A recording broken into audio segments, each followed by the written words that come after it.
picture. Dito pa ba? Bangga yung motor niya. Hello mga kapatid, karon mag-hike mi. Magkugi mi og lakaw. Padulong mag life group. So mo na akong kauban si Mary Ann, si Eric, si Erwin. So mo na atong kauban karon mga igsoon. Padulong mi mag life group. Among kauban napa sa Olahi. Nagdala pa daw og snack. So hike lang sa mi.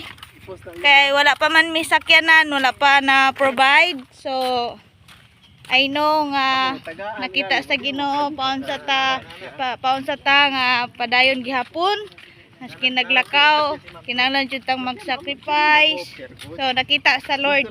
Ingon man pud siya, di ba ingon si Lord? Dili mahimong kawang ang ato ang pag-sacrifice diri sa yuta. So nakita sa Ginoo paon sa tananing kamot, paon sa ta na porsigido nga nag-alagad sa Ginoo. So na akong kauban. Sila nagsakay-sakay. Sila nagsakay-sakay, kami nag-hike. So, nara jud favor ani sa Lord nga provide jud niya among sakyanan, among motor nga among gipag-pray.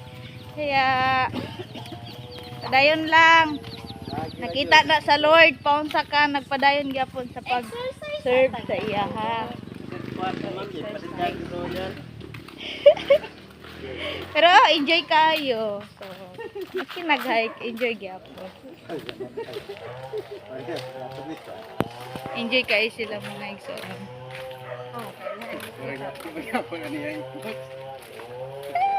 Sira gyapon ni boss.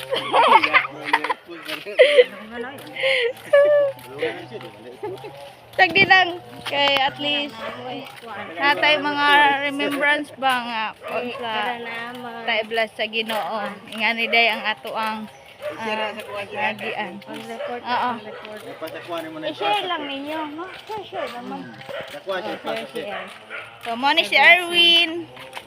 Gabi gibag-og gid sa Ginoo. Kani si Erwin gabi gid kamaayo ang Ginoo siyang kinabuhi kay paunsa ni siya gi-change sa Ginoo. Kaya encourage na mo diha sa mga tao nga halos di mabiyaan nilang mga bisyo.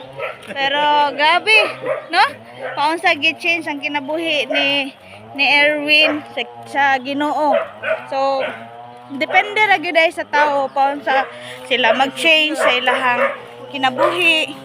Depende sa ilang commitment. Pero nalipay kay si Lord Jud kung makita iya mga anak mag-serve sa iya. So naabot kami.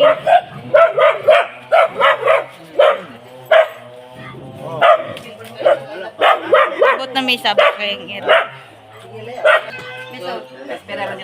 So mauna ay mga igsoon, abot kami. Balay. Joy. At si Ma'am Joy.